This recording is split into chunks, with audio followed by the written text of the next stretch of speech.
Hola, bienvenidos a nuestro quinto capítulo de Vida de San José, sus 7 dolores y gozos. Ya es el quinto de 7 capítulos, entonces ya estamos más allá que acá. Y les quería dar las gracias por haber llegado hasta aquí, por haberle abierto las puertas de sus corazones a este humilde carpintero que quiere tallar nuestros corazones, así como en su momento tallaba maderas y hacía muebles preciosos y mesas hermosas en las que inclusive nuestro Señor se sentaba a cenar, pues asimismo pueda ser ese tallador, ese limador de todas las asperezas que podamos tener en nuestros corazones, ya que Él está dispuesto a hacerlo siempre y cuando nosotros se lo permitamos. Entonces hoy vamos a estar en nuestro quinto capítulo, miren la imagen tan divina, que se llama La riqueza en nuestra casa era el amor. Ya se imaginarán la belleza del capítulo. Vamos a dar inicio. Capítulo quinto. La riqueza en nuestra casa era el amor. Evangelio. Después de muerto Herodes, un ángel del Señor se apareció en sueños a José, allá en Egipto, y le dijo: ponte en camino con el niño y con su madre, y regresa con ellos a Israel, porque ya han muerto los que querían matar al niño. Mateo 2, del 19 al 20. Una noche, en la ciudad de Mahama, donde vivíamos como migrantes en Egipto, mientras dormía profundamente luego de un día duro de trabajo, de nuevo se presentó en mi sueño el ángel del Señor y me ordenó: regrésate con el niño y su madre a Israel, porque ya murió el que quería matar al niño. Fue todo lo que me dijo antes de desaparecer. Así era su modo, escueto y tajante, muy pocas explicaciones. Esta vez no desperté a María, que seguía durmiendo plácidamente. Hasta el día siguiente le conté mi sueño y comenzamos a preparar para el regreso. Días después nos enteramos que el sanguinario rey Herodes había muerto comido en vida por los gusanos, pues se estaba pudriendo vivo. Su reino se lo habían dividido sus 3 hijos que le quedaban. En la región de Judea, donde está Jerusalén y Belén, ahora gobernaba su hijo más violento y peligroso, Arquelao. La región de Galilea había quedado en manos de su otro hijo, Herodes de Antipas, con menos fama de cruel. Y el tercero, Filipo, había heredado Traconítide y otros territorios. Con calma platicamos en dónde convenía establecernos al llegar a Israel. Decidimos regresar a Nazaret con nuestros parientes. Veíamos además otra ventaja: nuestro pueblo era tan insignificante que no llamaba la atención de nadie. De ese modo el niño estaría más protegido de cualquier persecución eventual. Vendimos lo que pudimos, nuestra mesa y un arcón que le había hecho a María cuando llegamos, algunos trastes, etc. Y regalamos a los vecinos lo demás. Los amigos que habíamos hecho durante este tiempo nos preguntaban por qué nos íbamos, si ya nos habíamos establecido bastante bien. Respondíamos que era por nostalgia, que queríamos regresar a nuestra tierra y con nuestra familia. Con nadie comentamos lo de los sueños, ni lo que el ángel nos había dicho. De nuevo hicimos el viaje de más de 30 días por el desierto, ya con menos temores y con más conocimiento del camino. Además, ahora nos animaba la esperanza de llegar a nuestra tierra y ver a nuestros papás y demás seres queridos. Mucha admiración causó nuestra llegada a Nazaret. Al huir a Egipto, por la urgencia, solo pudimos enviar un mensaje a nuestras familias diciéndoles que nos íbamos a regresar al pueblo, pero no les dijimos a dónde íbamos, para evitar que los soldados de Herodes los llegaran a saber y nos persiguieran. Así que solo hasta que regresamos les contamos que estuvimos en Egipto. 2 años antes, también a Nazaret había llegado la noticia de que Herodes había mandado a matar a los niños pequeños de Belén y sus alrededores. Así que cuando nos preguntaron por qué nos habíamos ido tan lejos, les respondimos que para salvar al niño. Mis dudas ante el misterio de mi hijo. Encontramos nuestra casita en malas condiciones, con el techo derrumbado, así que mi primer trabajo fue repararlo para poder vivir ahí. Mis hermanos me ayudaron con generosidad. Era una de las ventajas de estar con la familia. Regresamos con algunos ahorros que logramos hacer en Egipto, de modo que pudimos comprar lo básico para recomenzar nuestra vida. No es que necesitáramos mucho para vivir, Acostumbrados como estábamos a una vida de privaciones como el pueblo en general, aunque habían también terratenientes ricos o de los comerciantes adinerados que vivían en la comodidad. Nuestras casitas eran pobres, tenían una sola habitación donde dormíamos y comíamos. En una esquina estaba el fogón de María y a su alrededor poníamos los banquitos para sentarnos a comer las lentejas, la verdura o lo que Dios nos ocurriera. Por la noche, en el fondo de la estancia, extendíamos en el suelo las esteras para dormir y nos tapábamos con nuestro manto.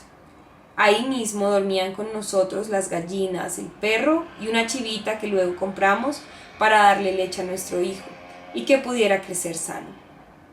A la puerta de nuestra casita, un par de tinajas servían para guardar el agua que María acarreaba del único pozo que había en Nazaret y a donde acudían a diario todas las mujeres con sus cantoros y también a lavar ropa. Usábamos una cueva que estaba pegada a la casa para guardar trigo, leña y otras cosas. También la acondicioné como mi taller de trabajo con mis herramientas. Comencé de nuevo a buscar trabajo. Diario, al irme temprano a trabajar y luego de comerme uno de los panes que mi esposa había horneado, nos despedíamos con un beso. Lo mismo al regresar por la tarde o por la noche, nuestro saludo era con un beso cariñoso. Hacía los trabajos que me encomendaban en mi tallercito y los completaba con tareas eventuales de albañilería en Séforis. Aún así, nuestro pueblo ganaba menos dinero que en Egipto, donde había más trabajo, pero nos alcanzaba para el pan de cada día. Confiaba en Dios. Él me había revelado en los sueños que el niño era su hijo muy especial, y por eso nos avisó con tiempo para que huyéramos y salváramos su vida. Pero a veces dudaba y me preguntaba si yo era digno de tenerlo como hijo, en medio de nuestras estrecheces, de mi pobreza, de mi ignorancia. Le decía: Señor, ¿por qué me elegiste para esta misión habiendo tantos otros hombres ricos e importantes, a los que no les falta nada? Con ellos Jesús tendría todo en abundancia. En mis reflexiones recordaba a mi antepasado David. También él había empezado su vida muy pobre, en una familia numerosa, la más humilde de su clan. Era el más pequeño de sus hermanos, por eso lo mandaban a cuidar ovejas y chivos.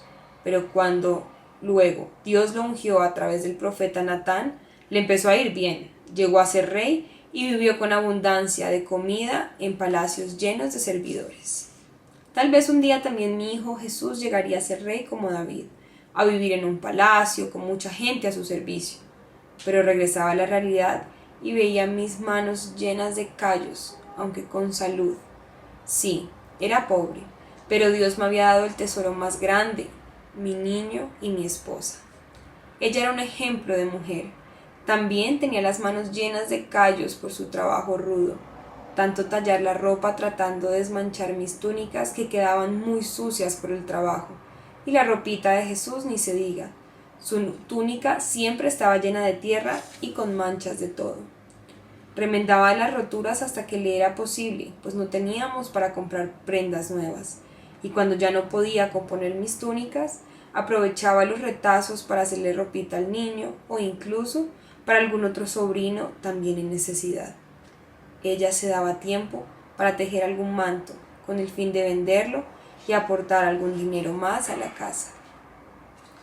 Además, ella cuidaba las gallinas y la chiva que le daba leche al niño. En tiempos de siembra o de cosecha, al igual que yo, se iba a trabajar al campo. La admiraba porque a pesar de nuestras limitaciones, hallaba la forma de hacernos algo sabroso de comer, o mejor dicho, todo lo que nos hacía era muy sabroso. Tenía muy buena sazón y lo hacía con cariño. La hora de la cena era el mejor momento de mi día, cuando estábamos todos juntos. Casi siempre, ella ponía al centro de la mesita que yo mismo le había hecho un jarrito con flores, aunque fueran cortadas del cerro.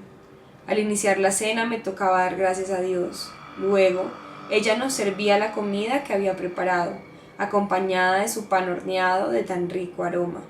Como yo llegaba con hambre después de mi jornada, su cena me sabía a gloria. En esos momentos probaba lo que es la felicidad y me olvidaba de mis problemas y preocupaciones. Al contrario, hallaba las fuerzas para seguir luchando. Era una bendición comer con mi adorada esposa y con nuestro Jesucito, a quien ella le enseñó que con la comida no se juega ni se desperdicia. Durante la cena, platicábamos un rato de cómo habíamos pasado el día, de las travesuras de nuestro niño, de algún vecino enfermo o de alguna novedad que se supiera en el pueblo. Según nuestra costumbre, la mujer debe estar sometida al marido, pero en mi caso, con gusto prefería darle su lugar a mi mujer, hablar con ella para resolver los problemas y rendirme a su cariño de esposa. Era tan bondadosa y trabajadora. Además, ella administraba mejor que yo el dinero que teníamos y lo estiraba para que nunca faltara un plato de comida ni un bocadito para cualquier pobre que tocara en nuestra casa. Ni una queja, ni un reproche salían de su boca, siempre con mucha fe, segura de que Dios nos ayudaría a salir adelante. Recuerdo que, cuando cumplimos 5 años de casados, ella preparó un guiso muy sabroso de gallina, y ese día hasta compramos vino. Yo le regalé un arcón para la ropa, adornado con hojas de laurel talladas en la tapa.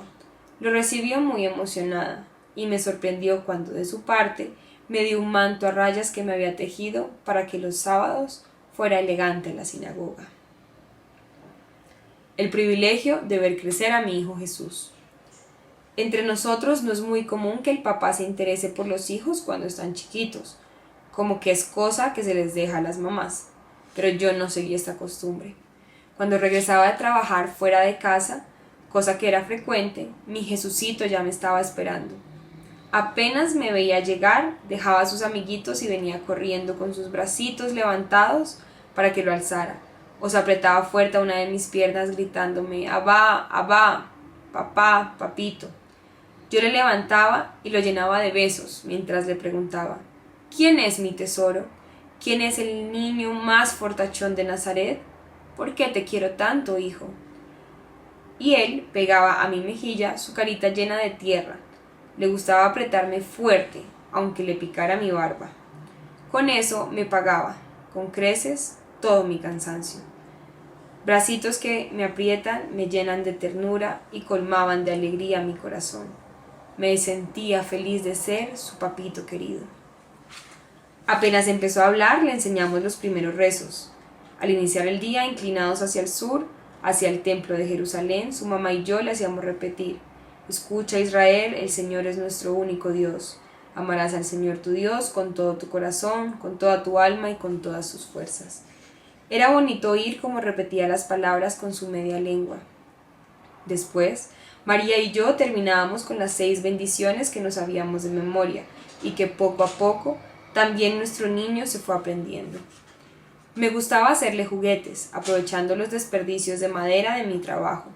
Uno de los que más disfrutó fue un caballito que montaba arriándolo a gritos y simulando pegarle. Ese caballo era la envidia de sus amiguitos y hasta causa de peleas entre ellos para ver quién lo montaba primero cuando él se los prestaba.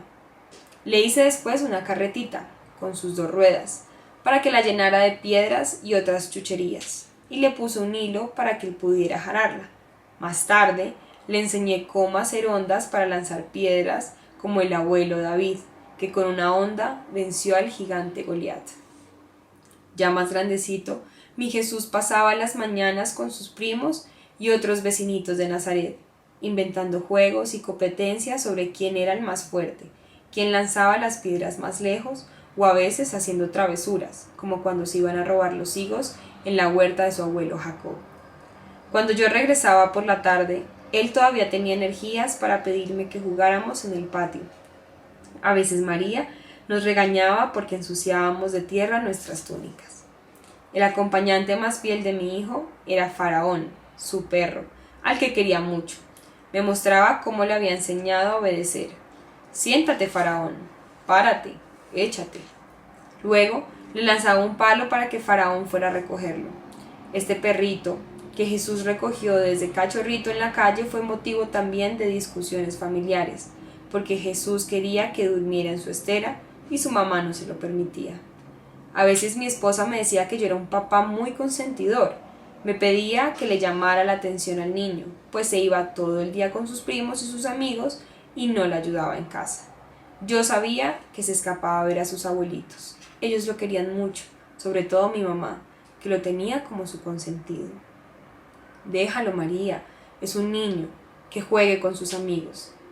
¿Ya ves que si eres un consentidor? Dile que me ayude. Hablé con Jesús y comenzó a quedarse más en casa y ayudar a su mamá. Mi esposa lo mandaba a buscar leña para el fogón, a traer agua del pozo y a barrer.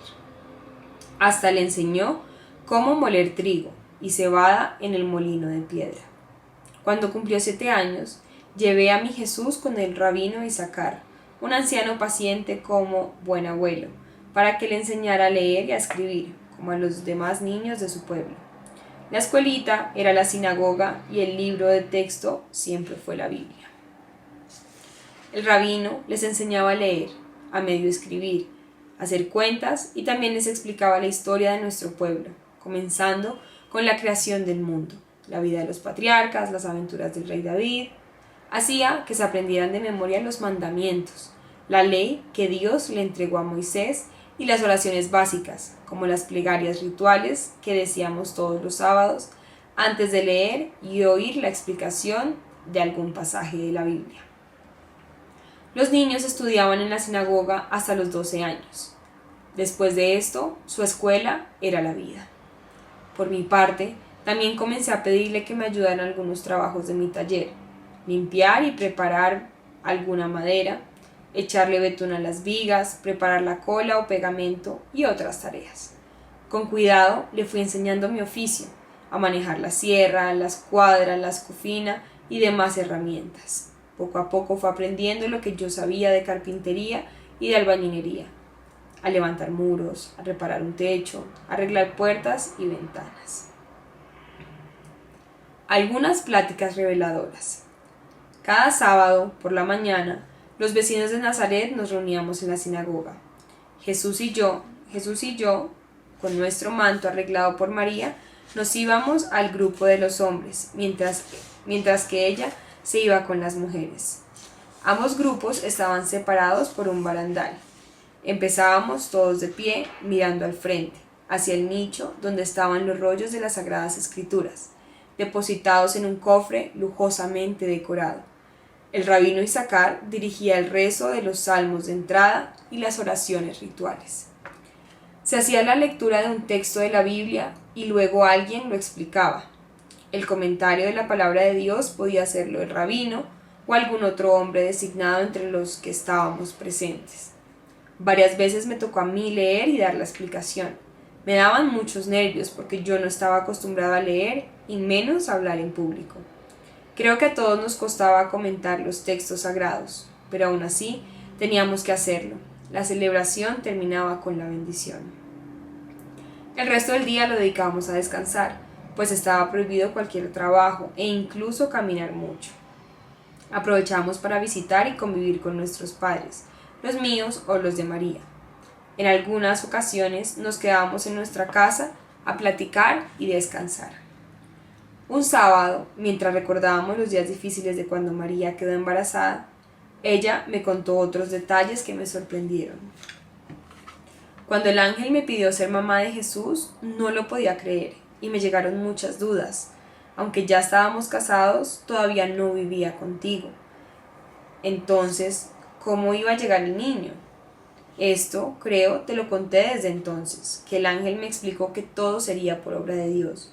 Solo entonces acepté, diciéndole que yo era su esclava del Señor, que se hiciera en mí su voluntad. ¿Le dijiste que eras esclava del Señor? Sí, así le dije. Esa respuesta me sorprendió. Dios le había propuesto ser la madre de su hijo, concediéndole una enorme dignidad. ¿Qué otra mujer habría recibido tan alta invitación? Ninguna, ni siquiera una reina o emperatriz. Sin embargo, jamás había oído de María una palabra de vanidad o de orgullo. Nunca les presumió a las vecinas que un ángel se le había aparecido y le había dicho esto o aquello. No se sentía superior a las demás mujeres de nuestro pueblo, ni envidiaba a las que tenían más dinero, mejor ropa o una casa más bonita. Entonces, caí en la cuenta de que mi esposa siempre había vivido sirviendo, como la esclava que dijo que era. Fue a servir a su prima Isabel cuando tuvo a su niño. Iba a ayudar cuando había algún enfermo entre los vecinos o parientes. Y ni se diga en nuestro hogar. Todo el día se lo pasaba trabajando, contenta para nosotros. Ella era la madre del Hijo del Altísimo, pero a diario iba al pozo con su cántaro por agua, se cargaba al lavadero el bulto con mi ropa sucia y la del niño, fregaba con arena nuestros trastos viejos, sonriendo a todos. Cuántas cosas me enseñaba María. Y todo esto también lo aprendía nuestro hijo. Como les digo, teníamos pláticas muy significativas. Otro sábado, cuando Jesús ya iba a la escuela del rabino, María le contó al niño que Dios quería de él algo especial. Antes de que me fuera a vivir con tu papá, un ángel me anunció que te tendría y que ibas a heredar el reino de nuestro antepasado David. Jesús, desconcertado, le preguntó, ¿que yo voy a heredar un reino? A ver, explícate, mamá. María le relató con más detalle el anuncio y luego la historia de su nacimiento en Belén, también de nuestra huida a Egipto, porque Herodes amenazaba su vida. Al oír que Herodes nos buscó con malas intenciones, exclamó incrédulo, pero mamá, si nosotros nunca hemos sido amenaza para nadie, somos gente de pueblo, ¿por qué Herodes querría matarme? Ya te dije, porque también a él le dijeron que tú heredarías el trono de David, y Herodes tenía mucho miedo de que le quitara su corona. ¿Que yo le quitara su corona? Eso es increíble, mamá. No me imagino llegar a ser alguien tan importante, mucho menos un rey. María me hizo señas para que le explicara más, así que le dije, mira, hijo, nosotros no sabemos los designios del Altísimo, pero a mí me mandaron que te pusiera el nombre que llevas, Jesús, porque indica tu destino especial. En tu nombre está la misión que Dios te dio, salvar a tu pueblo. No sé de qué modo, solo sé que esto nos lo dijeron varias veces cuando eras pequeño.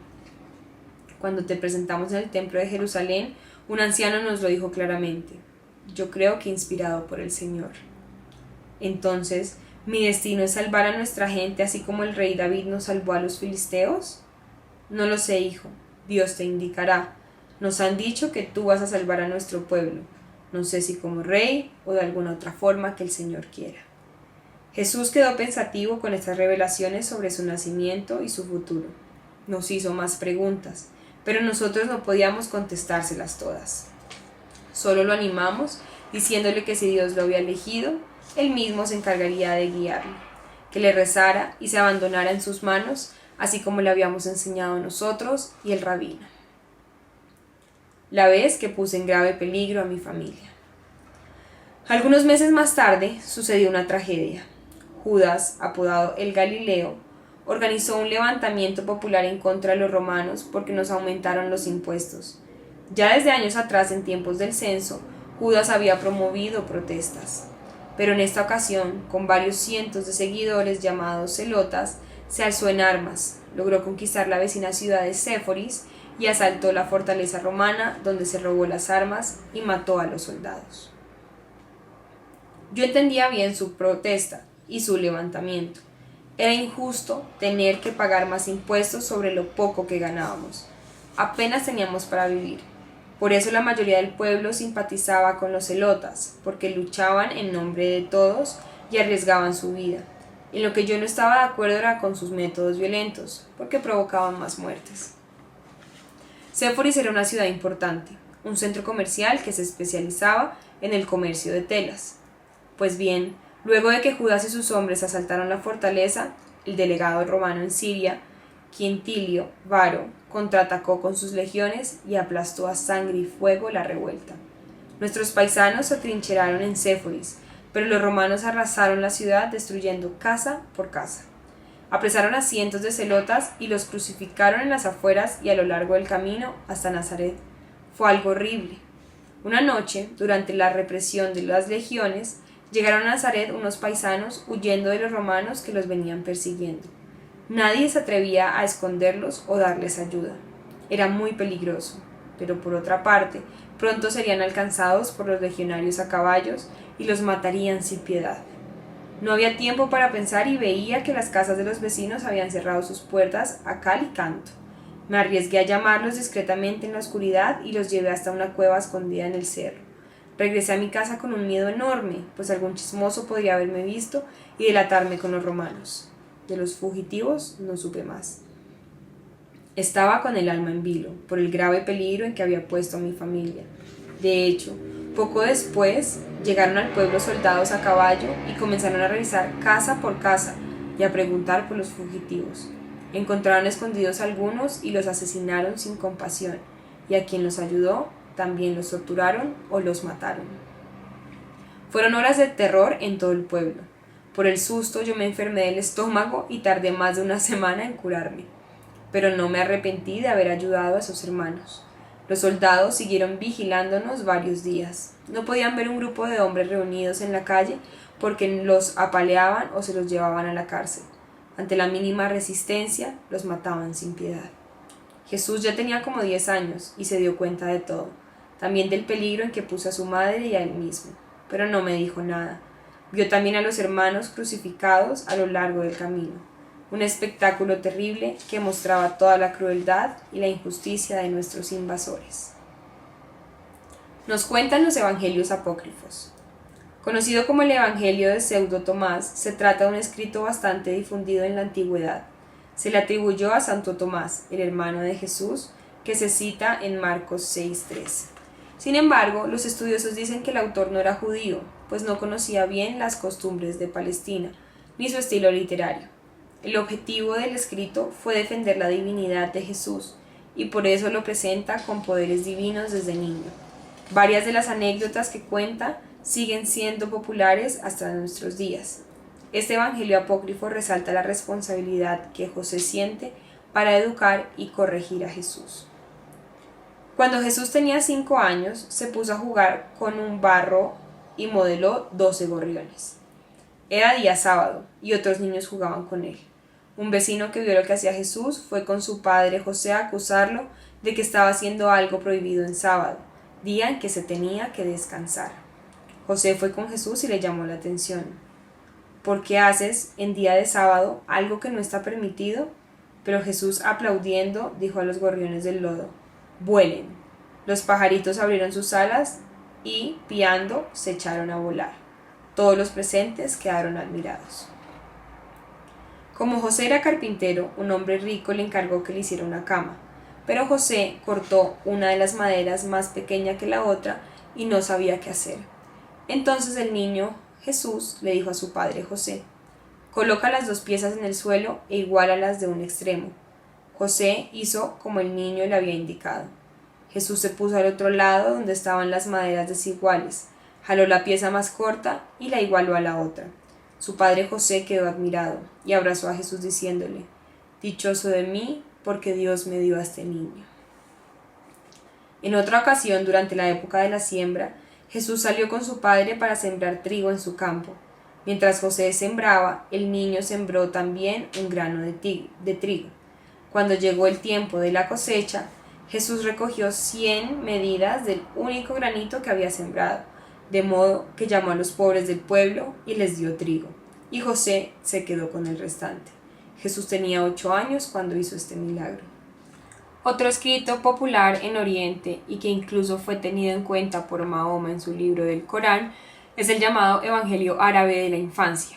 Es un ejemplo de la imaginación exagerada de algunos autores en los primeros siglos. Citamos un célebre pasaje donde Jesús es presentado como un niño terrible. Un día Jesús salió a la calle y vio a varios niños jugando. Quiso unirse a ellos, pero ellos se le escondieron. Fue a una casa, vio a unas mujeres y les preguntó por los niños. Ellas dijeron que ninguno estaba ahí. Jesús les dijo: ¿y quiénes son esos que están detrás del horno? Y ellas les respondieron: son chivos de 3 años. Entonces Jesús los llamó diciendo: chivos, salgan y vengan con su pastor. Los niños, convertidos en chivos, salieron y comenzaron a rodearlo balando. Cuando las mujeres vieron eso, quedaron asombradas y llenas de miedo.